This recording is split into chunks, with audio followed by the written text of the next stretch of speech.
All right, guys, welcome to another 5 at 5 here on the FSF podcast.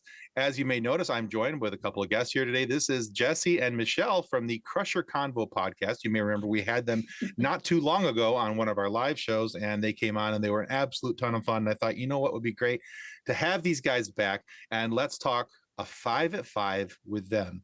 So, Michelle, Jesse, thanks for coming back. Thank you for having us. Appreciate it, Tim. Thank you. Yeah, absolutely. So for those who didn't catch the live show, perhaps remind everybody what Crusher Convos is about and where they can find you guys. Yeah, so Crusher Convo is our Star Trek The Next Generation podcast of where we are deep diving the episodes in the eyes of Dr. Beverly Crusher. And you can find us on Twitter, Instagram, at Crusher Convo, and on YouTube. We also post there as well. So yeah, it's a lot of fun. Excellent. All right. Very cool. All right. So we love talking about Bev. It's important to share the love of Dr. Beverly Crusher. So yes. we're happy to be a forum for that. Excellent. All right. Well, then today we have an opportunity to share a little bit more love for Bev because Jesse and Michelle are here to talk about their top 5 best of Bev. So of course that Bev is the one and the only Beverly Crusher. So guys, go ahead, take it away. Give us number 5. Awesome. So our number 5 pick is Journey's End. So Journey's End is when Wesley Crusher, Beverly Crusher's son, is making a decision about what he's going to do with the rest of his life. So spoilers throughout this entire episode for the entirety of The Next Generation, just so you know ahead of time, Cameron. But basically, we find Beverly Crusher in this place where her son is very depressed. He does not want to be in Starfleet anymore, but he feels like his mom, who is in Starfleet and who encouraged him to be in Starfleet, that he would be letting her down. And Beverly here, what I love about Beverly here is like she is the perfect supportive mom. She, at one point in the episode, tells him, she wishes that he came to her and she says, "I'd be proud of you no matter what you were doing, Wesley. I love you." And that was it. And she supports him, whatever his decisions are. So Jesse, I don't know if you want to pick up on that at all. No, the episode that I actually thought of when it came to her being a great mom was actually the first duty. And that, of course, is an episode in, is it season 5? I believe it's season 5, where Wesley is in trouble at the academy and he did something wrong. And of course, at first, Beverly thinks, oh no, they got it all wrong. You couldn't have done this. And he had to break the news that, yeah, he did. And the way she was heartbroken over this, but she was still there for Wesley no matter what. And we didn't get as many scenes in that episode as much as we would have had hoped, but the dynamic was there. You could definitely see she was worried, even hearing about what had happened. I don't want to give too much away for Tim because he hasn't seen it, but it's a very, very good episode. It's actually a very good family episode because Picard was always a good role model for him. So yeah, that was my pick for that. And don't worry about it. I'll have forgotten this whole conversation by the time we get there, and it'll be like brand new day. So it'll be great. All right, guys, that's a great number 5. Give us your number 4. Number 4, Bev's a good friend. So I picked kind of a deep cut, Bloodlines. And in Bloodlines, that's season 7. And in this episode, Picard thinks that he has a long lost son, which might resonate possibly in Picard season 3. We're going to have to see from the trailers, but so we'll see. But in this episode, Beverly is a very good friend of Picard, I think, because he comes to her looking to talk to a parent, and she challenges him because he's kind of distancing himself from Jason, who he thinks might be his son. And basically Beverly says, is this going to be, what's best for Jason or what's easier for you? Keeping that distance. And then Picard later comes back to her and says, I was thinking about what you're saying and you were right. And, kind of thanks for sharing that. And Beverly just says, look, it's the number one thing about being a parent is patience. You have to be patient. And she's really giving him, even though it's awkward because there is a little bit of romantic tension maybe more than a little bit for some of us who see them as more than just friends, but they definitely have like a tension between them romantically, but she is still, there for him in this moment. So I thought that was a deep cut, but a good one for how Beverly was there for Picard. I think my pick for her being a great friend, especially for Picard, was the perfect mate. And that was just because in season 5, this was the X-Men episode. I'm going to tell you this right now, Tim. The actress who played, yes, the actress who plays Jean Grey in the X-Men movies played this alien who happens to, all the men just want her, is basically, she produced these pheromones that all these men just kind of want her. And Picard was Jensen. Yes. And Picard wasn't sure if his feelings were real or if it's because of what she's doing. And so he goes to Beverly and it's like, I need a friend and I need a shoulder and I need advice. And she was there for him. And even though she has feelings, they have feelings for each other. This was a really good, sweet friend scene, even though we call it was the friend zone scene, but it's a really nice little scene where he like holds her hand, thank you for listening to me and stuff like that. And so that was my pick for that. She's always been a good friend to him, no matter how much it hurts her. She's always there for Picard no matter what. So yeah, that was my pick. Excellent. All right. Number 3. Number 3 is Good Doctor. Now, Beverly gets a little bit of a bad rap, but unfairly, I think Beverly is an excellent doctor. It's just, it wouldn't be super exciting if people weren't dying on her table, right? But, I always say Bones, my favorite character in TOS, he is best known for his phrase, he's dead, Jim. So it's kind of like the plight of Star Trek doctors to lose patients. But Bev is a good doctor. So my episode that I picked is Best of Both Worlds, parts 1 and 2.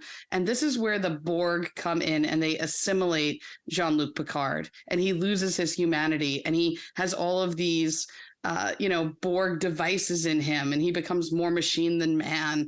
And Beverly, through those 2 episodes, gets him out of it. She finds him on the ship. She tries to go to him. She can't get to him, but she's not concerned about her own safety. She's concerned about him.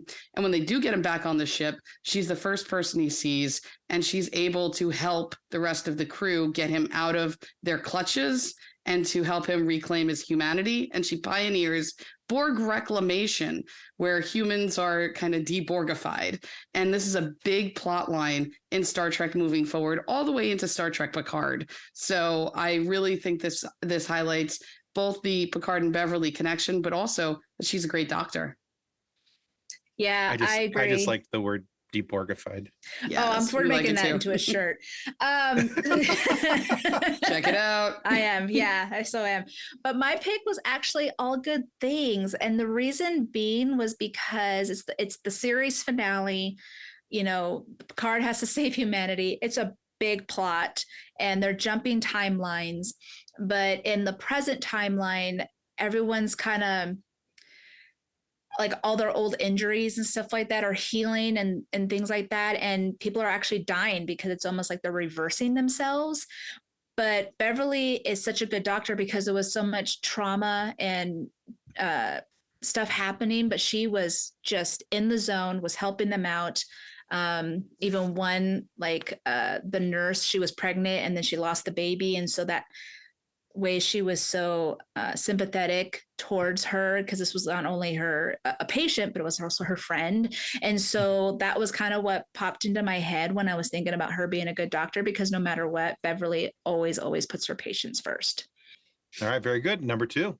So my number 2 is that Bev is a good mentor, and she loves just raising people up and working together and collaborating. She's a great listener. And so for me, the episode that best typifies that is Descent Part 2. And in Descent Part 2, Dr. Beverly Crusher gets to be captain of the Enterprise because most of the ship is not there. For reasons that we won't get into. But so Picard leaves Crusher in charge. She's captaining the ship and it's a skeleton crew. And so there's an ensign, Tate, who is new and really has never worked on the bridge before. So she's not as confident, but Beverly raises her up, even when another officer, Barnaby, starts to question her. But Beverly like brings them together, and Barnaby and Tate start working together. And Beverly's own research on metaphasic shielding helps them to destroy a Borg ship and help save the day and rescue the rest of the crew of the Enterprise. So Beverly's mentorship is put in action, and the results are basically saving the entire ship and being killing the Borg. So that was pretty awesome.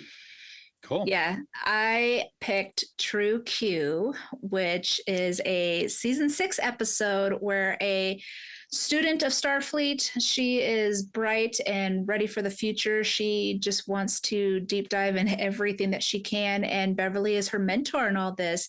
And then she finds out she's a Q and she doesn't know what to do. She wants to be able to live a life as a human she always thought she was, or should she become a Q? And Beverly was there for her. She was that mom figure for her, you know, and it was amazing, even though Beverly really wasn't sure, you know, what to do, because she couldn't understand what Amanda, the girl's name was Amanda, what was Amanda going through, but she did the best. And you could tell Amanda appreciated it, because at the very end, that hug that she gave her was very, she just cared about her. So yeah, I definitely thought that was a good episode to show off her mentorship. Love that episode. All right. If we see cool. Amanda again, we'll see if we see Amanda again. I know, right? That'd be cool. All right, guys, that gets us up to number 1, the big enchilada. All right. So Beverly Crusher, the best of Bev, ultimately, she has good ethics, especially when it comes to kind of navigating the Prime Directive versus helping people, which I know you talked a little bit about, Tim. And I think that I did, yes. the episode that typifies Beverly's ethics is actually called Ethics. And this is when a doctor comes on board the Enterprise because Worf is gravely injured.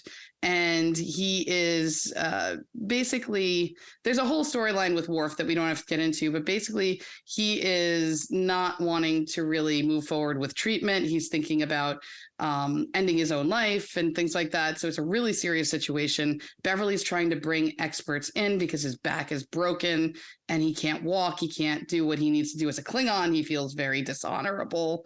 And so Beverly is trying to help Worf, but Dr. Russell is a research scientist who is living a little bit on the edge, a lot on the edge, about how she treats her patients. So she kind of experiments and uses people to experiment. And Beverly is very much pushing against her in this episode. And Worf almost dies because of her, but ultimately, you know, well, I'll let you watch the episode. But basically, what I love about it is this last scene between Beverly and Dr. Russell, where Beverly is just calling her out on her poor ethics, where she says, "You put your research ahead of your patients' lives. And as far as I'm concerned, that's a violation of our most sacred trust. I'm sure your work will be hailed as a stunning breakthrough.